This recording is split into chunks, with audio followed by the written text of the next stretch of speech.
नमस्कार दोस्तों, स्वागत है अपने YouTube channel top trending GK में। दोस्तों आज 5 जनवरी को जो रेलवे एनटीपीसी का एग्जाम कंडक्ट हुआ है प्रथम पारी का, तो प्रथम पारी में जो टोटल जीके के सवाल पूछे गए थे उसमें से यहाँ पर 36 एग्जैक्ट वो सवाल मिल चुके हैं और ये सभी सवाल इस वीडियो में अपन एक्स्ट्रा फैक्ट सहित कवर करने वाले हैं। और आज मैं आपको बता दूं वीडियो काफ़ी डिले हो गया, कारण ये है आज आपके 5 जनवरी को प्रथम पारी में जीके के सवाल काफ़ी टफ सवाल पूछे गए और जब सवाल हार्ड पूछे जाते हैं तो स्टूडेंट सवाल है वो नहीं बता पाते हैं। और जब तक मेरे को 35 प्लस सवाल नहीं मिल जाते 40 में से वीडियो नहीं बनाता हूँ, इसलिए आज वीडियो डिले हो गया है। बाकी यहाँ पर जो भी कंटेंट मिलेगा वो आपको 100% रियल और ऑथेंटिक मिलेगा, इस बात पर विश्वास करना है आपको। और लाइक कर दीजिए वीडियो को।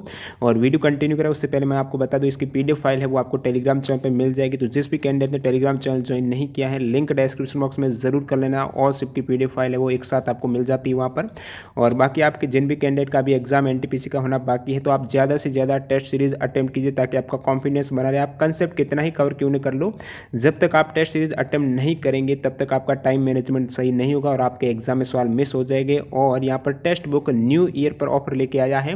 ऑल एग्जाम 100+ एग्जाम्स के 12,000+ टेस्ट आप एक ईयर की वैलिडिटी के साथ 299 रुपये में यहाँ पर न्यू ईयर ऑफर के तहत एनरोल कर सकते हो। लिंक डिस्क्रिप्शन बॉक्स में मिल जाएगा। और इसमें भी यदि आप TTG के कूपन कोड अप्लाई करते हो तो आपको एक्स्ट्रा डिस्काउंट भी मिलने वाला है 30 रुपये का। तो जरूर इस अपॉर्चुनिटी का लाभ उठा सकते हो। इसमें NTPC ग्रुप डी के सभी टेस्ट अवेलेबल हैं। और बाकी यहाँ पर क्रैश कोर्स भी हैं, अभी जो एग्जाम चल रहा है उस पर आधारित क्यूरेटेड क्रैश कोर्स हैं, ये भी मात्र 349 रुपये में। इसमें भी आपको 40 का डिस्काउंट मिल जाएगा TTG के कूपन कोड से। तो ज़्यादा जानकारी के लिए आप डिस्क्रिप्शन बॉक्स जरूर चेक करें। बाकी आज कंटिन्यू कर लेते हैं अपन जो जीके के सवाल पूछे गए हैं। आज देखिए, एक तो इकोनॉमिक्स से 4 से 5 सवाल पूछ लिए जाते हैं जो कि अब तक हैं इकोनॉमिक्स से सवाल नहीं आ रहे थे, तो आज यहाँ पर सवाल बने हैं। प्रथम परमाणु रिएक्टर का उद्घाटन शाम जवाहरलाल नेहरू ने किस वर्ष किया था? तो यहाँ पर पूछा है कि प्रथम परमाणु रिएक्टर है जो अप्सरा, उसका उद्घाटन जवाहरलाल नेहरू जी ने किस वर्ष किया था? करेक्ट आंसर हो जाएगा 20 जनवरी 1957 को प्रथम परमाणु रिएक्टर अप्सरा का उद्घाटन किया है जवाहरलाल नेहरू जी ने। और ये जो निर्माण इसका हुआ था अगस्त 1956 को हुआ था। अप्सरा कहाँ पर है? ट्रॉम्बे मुंबई में है। ये है प्रथम परमाणु रिएक्टर अप्सरा, उद्घाटन 1957 को जो आपके पूछा गया है। देना बैंक और विजय बैंक का किस बैंक में विलय हुआ है? तो सेम सवाल रिपीट हो गया है जो आपके पूछा गया था एनटीपीसी में 28 को। तो देना और विजय बैंक का जो मर्ज हुआ है वो हुआ है दोस्तों बैंक ऑफ बड़ौदा के साथ हुआ है 1 अप्रैल 2019 को। और जो 1 अप्रैल 2020 को टोटल पब्लिक सेक्टर के 10 बैंकों का विलय हुए हैं वो भी देख लेते हैं, जैसे कि ओबीसी का ओरिएंटल बैंक ऑफ कॉमर्स और यूनाइटेड बैंक ऑफ इंडिया का पंजाब नेशनल बैंक के साथ, सिंडिकेट बैंक का कैनरा के साथ में, आंध्रा बैंक व कॉर्पोरेशन बैंक का यूनियन बैंक ऑफ इंडिया के साथ में, इलाहाबाद बैंक का विलय हुआ है इंडियन बैंक में। तो ये भी इंपॉर्टेंट हो जाता है आने वाले शिफ्ट के लिए। अगला सवाल देखिए, यूनाइटेड नेशन से आज 3 सवाल पूछ लिए गए हैं, प्रत्येक शिफ्ट में पूछा जा रहा है, कल भी आया था। तो यहाँ पर पूछ लिया कि 8वां महासचिव कौन है संयुक्त राष्ट्र संघ के? तो आप कहेंगे बान की मून है। और अभी वर्तमान में जो महासचिव हैं संयुक्त राष्ट्र संघ के वो 9वें हैं। कौन से हैं? 9th सेक्रेटरी जनरल है यूनाइटेड नेशंस के, उनका नाम है एंटोनियो गुतेरेस वर्तमान में। इससे पहले 8वें थे बान की मून। अगला सवाल देखिए, गोलमेज सम्मेलन में किसने भाग लिया? कौन सा? सेकंड जो राउंड टेबल कॉन्फ्रेंस है, गोलमेज सम्मेलन है, उसमें भारत की तरफ से जो भाग लिया था गांधी जी ने कांग्रेस का नेतृत्व किया था। तो महात्मा गांधी जी करेक्ट हो जाएगा। दूसरा गोलमेज सम्मेलन है, ये कहाँ पर हुआ था? ये लंदन में हुआ था, सितंबर से दिसंबर 1931 को हुआ था सेकंड। और प्रथम गोलमेज सम्मेलन हुआ था नवंबर 1930 से जनवरी 1931 तक। और बात करूं जो सविनय अवज्ञा आंदोलन है, इसका कुछ खास नतीजा नहीं निकला था दूसरे गोलमेज सम्मेलन का। उसके बाद महात्मा गांधी जी ने सविनय अवज्ञा आंदोलन की शुरुआत की थी इस गोलमेज सम्मेलन के बाद में। और तीसरा गोलमेज अंतिम गोलमेज सम्मेलन हुआ था 17 नवंबर 1932 को प्रारंभ। अगला सवाल देखिए यहाँ पर, अंतर्राष्ट्रीय नृत्य दिवस कब मनाया जाता है? तो इंटरनेशनल डांस डे मनाया जाता है 29 अप्रैल को। और ये इस दिन मनाया जाता है जो जीन जॉर्जेस नोवेरे का जन्म एनिवर्सरी है, बर्थ एनिवर्सरी के डे पर 29 अप्रैल को मनाया जाता है अंतर्राष्ट्रीय डांस डे। तमिल नववर्ष का आपको नाम पूछा है, तो तमिल नववर्ष का जो नाम हो जाएगा वो है पुथंडू, या फिर इसे कहा जाता है पुथुरुषम। तो पुथुरुषम या पुथंडू है तमिल नववर्ष का नाम। ऑप्शन में आपकी विशु भी दे रखा था, तो विशु है दोस्तों केरला का न्यू ईयर डे हो जाएगा विशु। अन्य में बात करूं बंगाली कैलेंडर का जो न्यू ईयर है उसे कहा जाता है पोहेला बोईशाख बोला जाता है। तो पोहेला बोईशाख है बंगाली का। और मराठी या फिर कोंकणी जो हिंदू हैं उनका जो न्यू ईयर है उसे कहा जाता है उगादी। बहुत बार पूछा जाता है, गुड़ी पड़वा भी बोलते हैं या फिर इसे उगादी कहा जाता है, जो चैत्र मास की शुक्ल प्रतिपदा को आता है। और ये है हिंदू नव वर्ष का आरंभ दिन है, इसे कहा जाता है दोस्तों गुड़ी पड़वा। आपकी पूछा था तमिल का हो जाएगा पुथंडू। अगला सवाल देखिएगा, तंजावुर में जो बृहदेश्वर हिंदू मंदिर है इसका निर्माण किसने कराया था। सवाल इस टाइप से पूछा गया था कि तंजावुर में कौन से मंदिर का निर्माण है वो राजा राज चोल प्रथम ने कराया था, तो वो हो जाएगा दोस्तों बृहदेश्वर मंदिर। या फिर इसका उल्टा है तो इसका निर्माण किसने कराया था, तो चोल वंश के शासक हैं राजा राजा चोल फर्स्ट ने कराया था 1003 से 1010 एडी के मध्य है। और ये मंदिर कहाँ पर है, तमिलनाडु के तंजावुर में है। कौन सी नदी के तट पर है, कावेरी नदी के दक्षिण तट पर शिव को समर्पित हिंदू मंदिर है। अगला सवाल देखिए, राजनीति में आया राम गया राम कहावत किसने दी है। तो आया राम गया राम एक्चुअल में नाम कैसे पड़ा मैं बता, तो ये हुआ ऐसा कि जो दल बदल से संबंधित होता है ना राजनीतिक पार्टियों में, तो 1967 में भी हरियाणा में विधायक का नाम था गयालाल। उन्होंने एक ही दिन में 3 बार पार्टी बदल ली, एक ही दिन में 3 बार अपनी पार्टी बदल ली और नाम क्या था, गयालाल है। तो उन पर कांग्रेस नेता राव बिरेंद्र सिंह हैं, उन्होंने गयालाल को लेकर जब प्रेस वार्ता के दौरान चंडीगढ़ पहुंचे और उन्होंने पत्रकारों को बताया कि गया राम अब आया राम है। तो ये सबसे पहले बिरेंद्र सिंह ने किस विधायक के दल बदल करने के लिए, गयालाल हेतु कहा था। बिरेंद्र सिंह ने गया राम अब आया राम है, और राव बिरेंद्र सिंह के इस बयान के बाद आया राम गया राम कहावत का रूप ले लिया गया।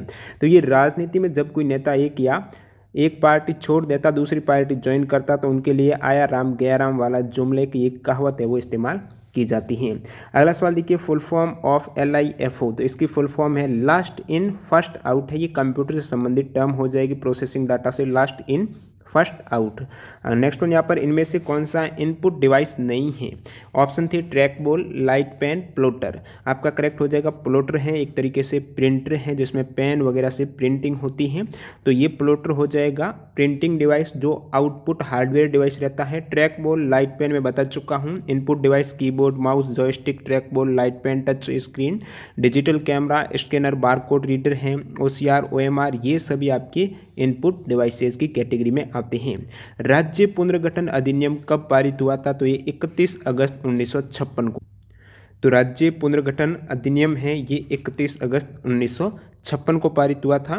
भारत के पूर्वी तट पर सबसे पुराना कृत्रिम बंदरगाह कौन सा है, तो ओल्डेस्ट आर्टिफिशियल पोर्ट जो ईस्ट कोस्ट पर है उसका नाम है चेन्नई। तो चेन्नई का बंदरगाह है सबसे पुराना कृत्रिम बंदरगाह जो पूर्वी तट पर है। नेट इन्वेस्टमेंट यानी शुद्ध निवेश का आपको फॉर्मूला पूछ लिया है, तो इकोनॉमिक्स से यहाँ पर लगभग 4 सवाल पूछे गए थे। इकोनॉमिक्स जरूर देख के जाना, फॉर्मूला वगैरह है, बेसिक परिभाषाएं जो भी रहती है वो देख लेना। शुद्ध निवेश है ये सकल निवेश माइनस मूल्यह्रास है, ये इसका सही फॉर्मूला हो जाएगा। एक यहाँ पर पूछा गया आपके अर्थशास्त्र से, balance of import and export goods called है। तो जो बैलेंस रहता है, संतुलन रहता है आयात और निर्यात वाली वस्तुओं का, उसे कहा जाता है व्यापार संतुलन। इंग्लिश में बोले तो बैलेंस ऑफ ट्रेड, जो ऑप्शन में दिया गया था व्यापार संतुलन करेक्ट हो जाएगा।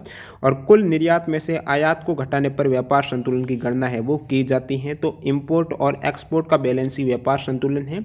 इसमें यदि आयात का मूल्य निर्यात के मूल्य से अधिक होता है तो व्यापार घाटा हो जाता है, और निर्यात है वो आयात से अधिक होता है तो व्यापार संतुलन अधिशेष उसे बोला जाता है। Total cost per unit of output called है, ये भी आपकी इकोनॉमी से पूछा गया, तो इसे एवरेज कॉस्ट कहा जाएगा। जो टोटल कॉस्ट रहेगी per unit of output called है, एवरेज कॉस्ट निकल के आ जाएगी यहाँ से। यदि आ जाए कि total revenue per unit of output is, तो इसे कहा जाएगा एवरेज रेवेन्यू। टोटल रेवेन्यू के केस में एवरेज रेवेन्यू, टोटल कॉस्ट के केस में एवरेज कॉस्ट हो जाएगा। और जो एडिशनल रहता है, total cost of one additional unit of production, इसे कहा जाता है मार्जिनल कॉस्ट, भी आपके ऑप्शन दिया गया था। नेक्स्ट वन देखिए, सेपरेशन ऑफ आंध्र प्रदेश और तेलंगाना अलग हुआ है, तो उनसे संबंधित जो अलग होने का आंदोलन का आपको नाम पूछा है, तो कमेंट करके बताइए इसका क्या सही आंसर होगा। संयुक्त राष्ट्र कौन सी संस्था को 1994 में निलंबित कर दिया गया था, तो ये संयुक्त राष्ट्र का जो एक अंग था, ऑर्गन था, उसका नाम है संयुक्त राष्ट्र न्यास परिषद है। ये 1994 में इसे सस्पेंड है वो कर दिया गया था 1 नवंबर 1994 को।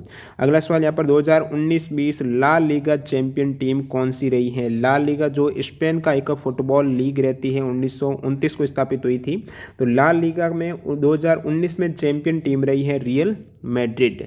खिलाफत आंदोलन किसने शुरू किया है? तो खिलाफत आंदोलन है ये मोहम्मद अली और शौकत अली बंधुओं ने मार्च 1919 में, और इसका खत्म हुआ था जनवरी 1921 को, और सितंबर 1920 में कांग्रेस के कोलकाता अधिवेशन में महात्मा गांधी ने इसका समर्थन किया था, खिलाफत आंदोलन का, जो अली बंधुओं के द्वारा शुरू किया गया है।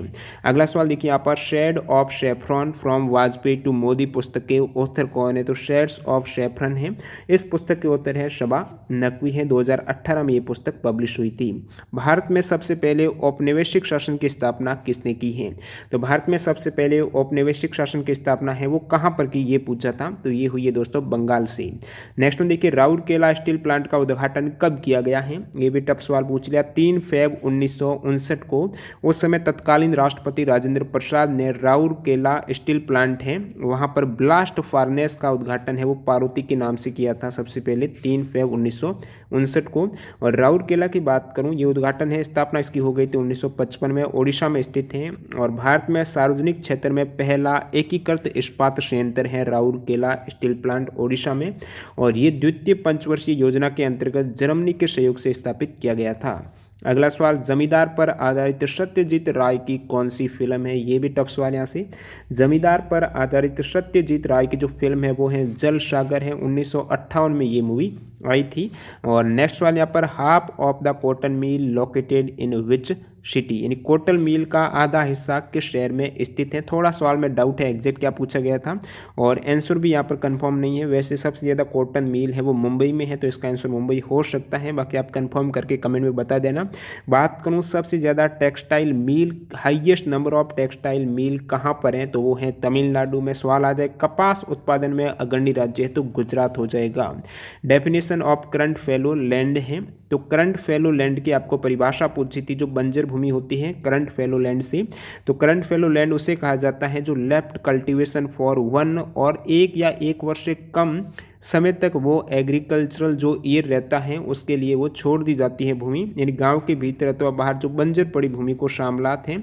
तो करंट फैलो लैंड से आपका सवाल एग्जैक्ट पूछा गया था। नेक्स्ट वन देखिए, हरे पेड़ पौधे प्रकाश की उपस्थिति में प्रकाश संश्लेषण के द्वारा अपना भोजन स्वयं बनाते हैं। तो पेड़ पौधे जो प्रकाश की उपस्थिति में अपना भोजन बनाते हैं क्लोरोफिल से, ऐसे पौधों को कहा जाता है स्वपोषी, इंग्लिश में ऑटोट्रॉप बोला जाएगा। ये परिभाषा पूछी थी। न्यूरॉन में कौन सा हिस्सा है वो इंफॉर्मेशन है वो एक्योर करता है? तो ये न्यूरॉन का वो हिस्सा जो जानकारी प्राप्त करता है डेंड्राइट्स हो जाएगा। आप देख सकते हो ये न्यूरॉन की संरचना है, इसमें ये वाला जो हिस्सा है जानकारी को प्राप्त करता है। जानकारी को कौन करता है? डेंड्राइट्स हैं, ये हिस्सा है जानकारी प्राप्त करता जो पूछा गया था।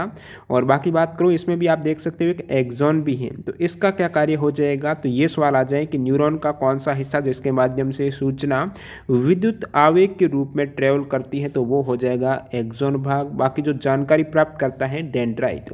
1913 में नोबेल प्राइज है वो किस भारतीय को दिया गया है? तो प्रथम भारतीय जिन्हें नोबेल प्राइज मिला है रविंद्रनाथ टैगोर को 1913 में। किस कैटेगरी में दिया गया है? तो इन्हें साहित्य के क्षेत्र में नोबेल प्राइज दिया गया है। उनकी रचना थी गीतांजलि के लिए। तो ये नोबेल पुरस्कार प्राप्त प्रथम भारतीय रविंद्रनाथ टैगोर को पूछा है, 1913 को दिया गया था। बाकी आप देख सकते हो जो भी भारतीय हैं, सर चंद्रशेखर वेंकट रमन को 1930 में फिजिक्स का दिया गया है, हरगोविंद खुराना को 1968 चिकित्सा का है, मदर टेरेसा को दिया गया है 1979 को शांति का, जो प्रथम भारतीय महिला जिन्हें नोबेल मिला है। और फिर बात करूँ मैं एस चंद्रशेखर की, तो 1983 में फिजिक्स का है, अमर्त्य सेन को अर्थशास्त्र में 1998 को, वीएस नाइपॉल को 2001 में साहित्य का दिया गया है, वेंकट रमन रामकृष्णन को रसायन का है 2009 में, कैलाश सत्यार्थी को 2014 में शांति का। अगला सवाल देखिए, पूंजीगत आय का भाग कौन सा नहीं है? आपको पूछा था कैपिटल रिसिप्ट है उसका भाग कौन सा नहीं है? तो ये ऑप्शन दिए गए थे, इसमें से हो जाएगा टैक्स। टैक्स आपकी पूंजीगत आय न होकर राजस्व आय में आ जाता है। और टोटल देखिए सार्वजनिक आय के 2 प्रकार हैं, एक तो आपके राजस्व है रेवेन्यू रिसिप्ट है, एक पूंजीगत आय। आपको पूछा था कौन सा पूंजीगत का नहीं है? पूंजीगत के है कौन से? जो भी बाकी आप देख सकते हो, ऋण हो गया, डिस इन्वेस्टमेंट है, बोरोइंग है, ये सभी पूंजीगत में आ जाते हैं। पूंजीगत आय में शुद्ध विदेशी ऋण हो गया, रिजर्व बैंक से लिए जाने वाला टैक्स है, और शुद्ध घरेलू ऋण इसमें शामिल रहते हैं। और बाकी जो आएंगे वो रेवेन्यू आय के अंदर आ जाएंगे, राजस्व आय के अंदर आ जाएंगे। अब देखिए अगला सवाल, कंप्यूटर का कौन सा कार्य नहीं है? उसमें दे रखा था ऑप्शन में स्पीड दे रखा था, डाटा दे रखा था, एक्यूरेसी ही, और आईक्यू दे रखा था। तो इसमें आईक्यू हो जाएगा, जो इंटेलिजेंस है वो कंप्यूटर का कार्य नहीं रहता है। कंप्यूटर में कोई भी इंटेलिजेंस की क्षमता नहीं रहती है आईक्यू की। करेक्ट हो जाएगा। संयुक्त राष्ट्र सुरक्षा परिषद का स्थायी सदस्य देश कौन सा है, पूछा था कौन सा नहीं है या फिर है, इस प्रकार से पूछा था। तो ये 5 जो संयुक्त राष्ट्र के टोटल 3 सवाल आए थे, इसमें से ये आपका तीसरा देखिए। संयुक्त राष्ट्र का परिषद के जो स्थायी सदस्य 5 देश हैं, China, France, Russia, UK, US. Next one, Bharat का प्रथम संचार उपग्रह प्रक्षेपित केंद्र कौन सा है। जो स्टेशन आपको पूछ लिया है जहाँ से प्रक्षेपण होता है, वो प्रथम केंद्र कहाँ कौन सा है जो संचार उपग्रह का प्रक्षेपण किया जाता है। तो इसका एग्जैक्ट आंसर नहीं मिला है, जिन भी कैंडिडेट को पता है आप कमेंट कर देना। बाकी क्या ऑप्शन दिए गए थे, बाकी मैं बात करूँ 1967 में प्रायोगिक उपग्रह संचार भू केंद्र की स्थापना हुई थी अहमदाबाद में। और ये जो आपकी प्रथम संचार उपग्रह प्रक्षेपित केंद्र का यदि बात करूं, भारत का पहला संचार उपग्रह कौन सा, वो एप्पल हो जाएगा। एराइन पैसेंजर पेलोड एक्सपेरिमेंट है, ये भारत का प्रथम संचार उपग्रह जो भारत में लॉन्च नहीं हुआ था, ये फ्रेंच गुयाना में लॉन्च किया गया था। कोरोऊ फ्रेंच गुयाना में 1981 में किया गया था। तो ये सफलतापूर्वक प्रमोचित हुआ था एरियन फर्स्ट के माध्यम से। तो ये भारत का प्रथम संचार उपग्रह तो एप्पल हो जाएगा, लेकिन प्रथम संचार उपग्रह प्रक्षेपित केंद्र कौन सा है ये आप बता देना कमेंट करके। इसरो के द्वारा 100वें उपग्रह का प्रक्षेपण कब किया गया था। तो 100वें उपग्रह का प्रक्षेपण जो किया गया है इसरो के द्वारा वो 2018 में हुआ है, 12 जनवरी 2018 को। और उस उपग्रह का नाम है कार्टोसैट 2 श्रृंखला का उपग्रह है वो। और ये जो लॉन्चिंग व्हीकल है ये polar satellite launching vehicle C40 के द्वारा श्रीहरिकोटा अंतरिक्ष केंद्र से 100वें उपग्रह का प्रक्षेपण कार्टोसैट 2, साथ ही साथ इसमें 30 सह यात्री भी गए थे इसके तहत में। स्थायी बंदोबस्त के समय वर्धमान के राजा कौन थे। तो काफ़ी टफ सवाल, वर्धमान है जो कि पश्चिम बंगाल में है, इसका आंसर भी नहीं मिला। जिन भी कैंडिडेट को पता है कमेंट कर देना। स्थायी बंदोबस्त जो कि 1793 में यहाँ पर पूछ लिया है कि वर्धमान के राजा कौन थे। स्थायी बंदोबस्त थे ये 1793 में लॉर्ड कॉर्नवालिस ने बंगाल, बिहार, उड़ीसा, यूपी और उत्तरी कर्नाटक में लागू किया था व्यवस्था। और बाकी जो कृषि व्यवस्था में बात करूँ, रेतवाड़ी कृषि व्यवस्था है ये टॉमस मुनरो के द्वारा 1820 में प्रारंभ की गई थी। और इसमें रेत यानी किसानों को ही भूमि का मालिकाना हक दे दिया गया था। इजारेदारी प्रथा है 1772 में वारेन हेस्टिंग्स ने लागू की थी। आपको पूछा था स्थायी बंदोबस्त के समय वर्धमान के राजा कौन थे जो पश्चिम बंगाल में। यूरेनियम का सबसे ज्यादा उत्पादन किस राज्य में होता है, इसमें भी थोड़ा सवाल घुमा के दिया गया था, आप कमेंट करके बताना एग्जैक्ट क्या सवाल था। यूरेनियम का सबसे ज्यादा उत्पादन की बात करें तो आंध्र प्रदेश करेक्ट हो जाएगा, लार्जेस्ट प्रोड्यूसर है यूरेनियम का। और बाकी यहाँ पर बहुत बार पूछ लिया जाता है जादूगुड़ा है जो झारखंड में है, ये किस हेतु प्रसिद्ध है, तो यूरेनियम का खनन के लिए ये जाना जाता है। एक आपके रीजनिंग से कुछ इस टाइप से पूछा गया था, बिहार है झारखंड से रिलेट तो छत्तीसगढ़ का मतलब जो झारखंड है वो अलग हुआ है, आपको पता है बिहार का पार्ट था। इसी प्रकार छत्तीसगढ़ किससे अलग हुआ है, तो छत्तीसगढ़ अलग हुआ है मध्य प्रदेश के पार्ट से। तो ये मध्य प्रदेश करेक्ट हो जाएगा। 2000 को 3 राज्यों का गठन हुआ था, एक आपकी छत्तीसगढ़ का हुआ एमपी से, और फिर बिहार से झारखंड का हुआ है, यूपी से उत्तराखंड का हुआ था। तो 2000 में ये 3 राज्यों का गठन हुआ है। एक आपकी पूछा गया था पेट की अम्लता से रक्षा कौन करता है, जो पेट की एसिडिटी है उनको कौन प्रिवेंट करता है, कौन सा पार्ट है, तो इसका एग्जैक्ट आंसर मेरे को कंफर्म नहीं है। और फिर भी यहाँ पर इसोफेगाल अवरोधिनी ये आंसर मैंने जैसा कि सर्च किया है। पेट की अम्लता से रक्षा कौन करता है, बाकी मैं बात करूँ पेट की अम्लता किस काम आती है, भोजन का पाचन करने के लिए, डाइजेस्ट करने के लिए। तो भोजन के पाचन के लिए जो पेट की अम्लता है ये कौन सी ग्रंथि से, तो गैस्ट्रिक ग्लैंड से है। हमारे पेट में गैस्ट्रिक ग्लैंड है, वहाँ से ये एसिड क्रिएट होता है जो भोजन के पाचन के लिए सहायक रहता है। और जब ज़्यादा हो जाता है यही एसिड है तो वो खतरनाक हानिकारक हो जाता है। तो उसकी रक्षा के लिए कौन जिम्मेदार है वो आपके सवाल में पूछा गया था। तो दोस्तों इस प्रकार प्रथम पारी में पूछे गए टोटल ये 37 है, लेकिन एक रीजनिंग का है तो 36 जीके के सवाल हो चुके हैं कवर। काफ़ी टफ सवाल इसमें पूछे गए थे इसलिए वीडियो डिले हो गया। बाकी आपको ऑल शिफ्ट का जो वीडियो है वो टाइम पर मिल जाएगा 9 बजे के आसपास। चैनल को सब्सक्राइब करके बेल आइकन ज़रूर क्लिक कर देना।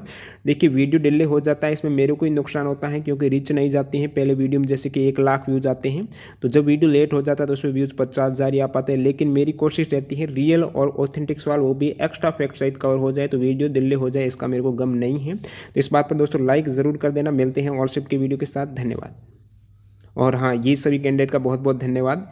और इसके लिए माफ़ी चाहूँगा आज भी मिस हो गए। तो प्रदीप मीणा है, राम सिंह मीणा, मोहन विक्की, अजय कुमार हैं जो हाजीपुर से हैं, इन्होंने बहुत से सवाल है वो कंफर्म किए हैं। जो इकोनॉमी के सवाल है सारे इन्होंने ही भेजे हैं, काफ़ी टफ थे। राम सिंह मीणा है, कमल पारिक हैं, अंकित सोनी, प्रदीप मीणा, रामराज मीणा, कमल पारिक हो गए, गोपाल राम, अजय परमार, दुर्गेश द्विवेदी, हरलाल गिल्ला, अरविंद वर्मा, देवराज महावीर, एन कुशवाहा, अजय पवार। बहुत बहुत इन कैंडिडेट का धन्यवाद।